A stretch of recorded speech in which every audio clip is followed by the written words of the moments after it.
আলাইকুম। আজকে আমরা আমাদের নিজের গাছ লাগানো বাগানের সবজি তুলব নিজেদের জন্য। কারণ আমি এখানে অনেকগুলি গাছ লাগাইছি, যেমন চাল কুমড়ো, করলা, বরবটি, তারপরে আপনার শসা।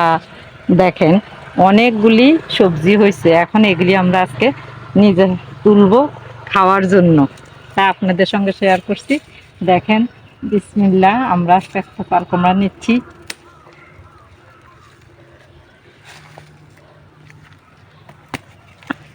আমরা অনেকগুলি সবজি তুলবো, তো এই জন্য বড় একটা নিয়েছি। আরেকটা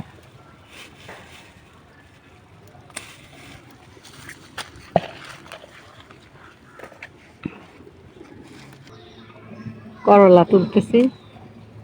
দেখেন অনেকগুলো করলা হয়েছে।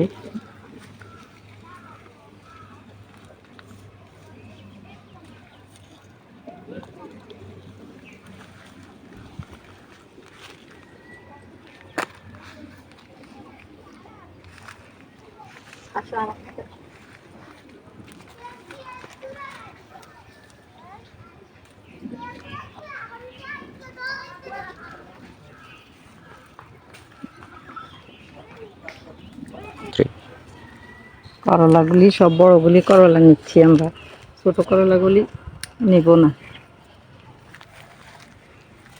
ওদিক দিয়ে আসো, ওদিক দিয়ে আমুল লগে। দেখেন এবার করলার ফলনটা আসলে অনেক হয়েছে, অনেক করলা। এই গাছগুলি থেকে আমি অনেকগুলি করলা বিক্রিও করছি। এখন দেখেন খাওয়ার জন্য নিচ্ছি। আমার ছেলে আসছে ঢাকা থেকে, ওদেরকে দিব। তাই আজকে আমি অনেকগুলি সবজি তুলবো আর আপনাদের সঙ্গে শেয়ার করব।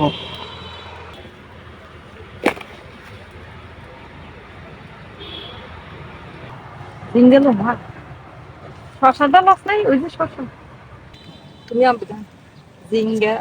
দেখেন আমার ঝিঙ্গা গাছে ঝিঙ্গাগুলি অনেক লম্বা লম্বা, অনেক বড়। এটা আমি যদিও বীজ রাখছি, এটা বিচি নেবো। আর দেখেন, দেখেন ঝিঙ্গাগুলি অনেক লম্বা লম্বা। এই ঝিঙ্গা তরকারিটা আসলে শরীরের জন্য অনেক উপকারী, শরীর ঠান্ডা রাখে ঝিঙ্গা তরকারিটা। এটা আমার অনেক প্রিয় এবং পছন্দের একটা সবজি। এগুলি আমি এখন আমার ছেলেদের জন্য, ছেলে মেয়েদের জন্য পাঠাবো।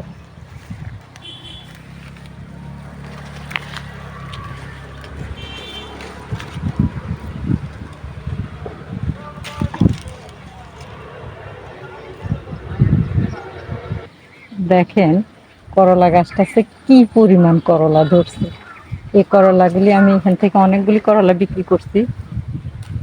দেখেন এরপরও অনেকগুলি করলা ধরছে।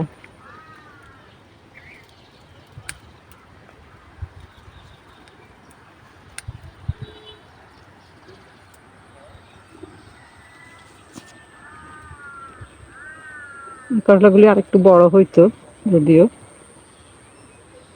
ধুন্দুলো নিচ্ছি, ধুন্দুলো আছে যদিও। এই যে দেখেন, আরো ওদিকে ধুন্দুলগুলিও পাচ্ছি, অনেকগুলি ধুন্দুল হয়েছে। এই গাছ থেকে অনেক ধুন্দুল খেয়েছি। এই যে নিচ্ছি।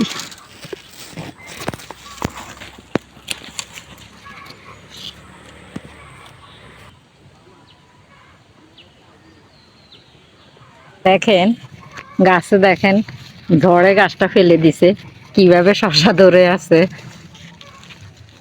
শশাটা আমি কেটে নেব।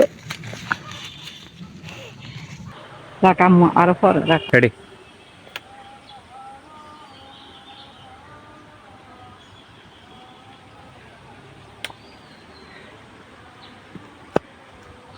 পেঁপে গাছের বেশি পেঁপে হলে একটু মাঝখানের গুলি সরিয়ে দিলে পেঁপেগুলি পুষ্ট হয় অনেক। নাহলে একটার সাথে একটা লেগে থাকলে পেঁপেগুলি পুষ্ট হওয়ার জন্য জায়গা লাগে।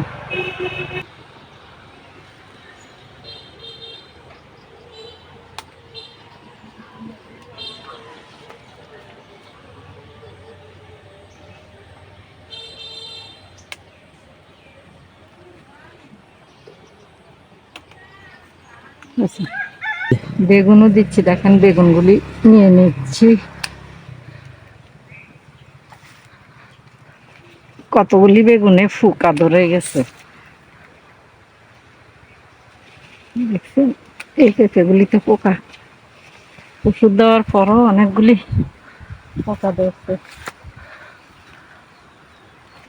বৃষ্টিতে দেখেন বেগুনগুলি নষ্ট হয়ে গেছে। বৃষ্টিতে আমার অনেকগুলি গাছ নষ্ট হয়ে গেছে, বেগুন গাছও মারা গেছে, মরিচ অনেকগুলি মরিচ গাছও মারা গেছে, দেখছেন পোকা ধরছে।